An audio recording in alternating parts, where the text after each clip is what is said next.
The thing I focus on mostly is that it's not raining anymore, and so, like, the food kind of has to replace what the rain does. And I think, and I looked at a global type scale here, the main thing what happens when it stops raining is basically all the plants die. Yay. Yay, no more plants. But it can rain plants, right? It can rain, like, vegetables. I mean, it can rain dead vegetables. It's not going to rain fucking redwood, like true. Redwoods.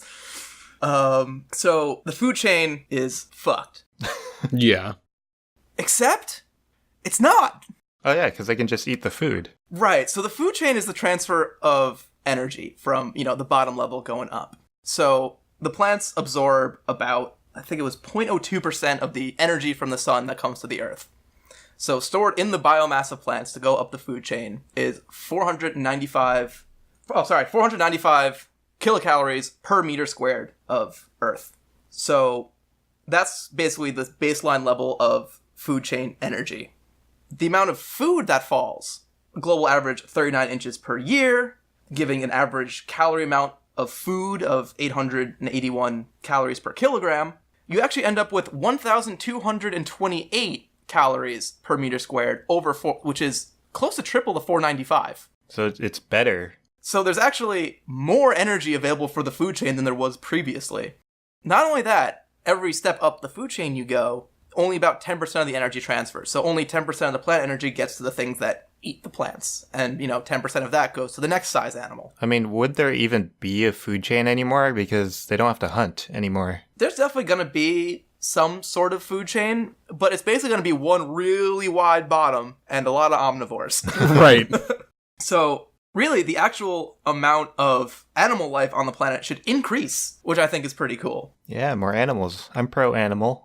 Another thing that you might worry about is another important thing that plants do is produce oxygen for all these animals. I like oxygen. I like oxygen too. I try to consume it basically every day of my life. Almost every day. Almost every day.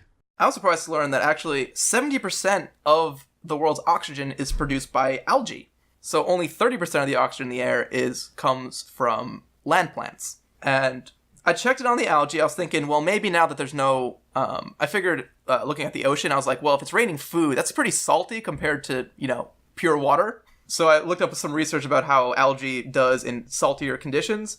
And they slow down, but they do okay. So I figured in the reduction in the algae population. And I figured, so they produce 70% of the oxygen. There's less of them. We got about 50% production of oxygen compared to what we have now.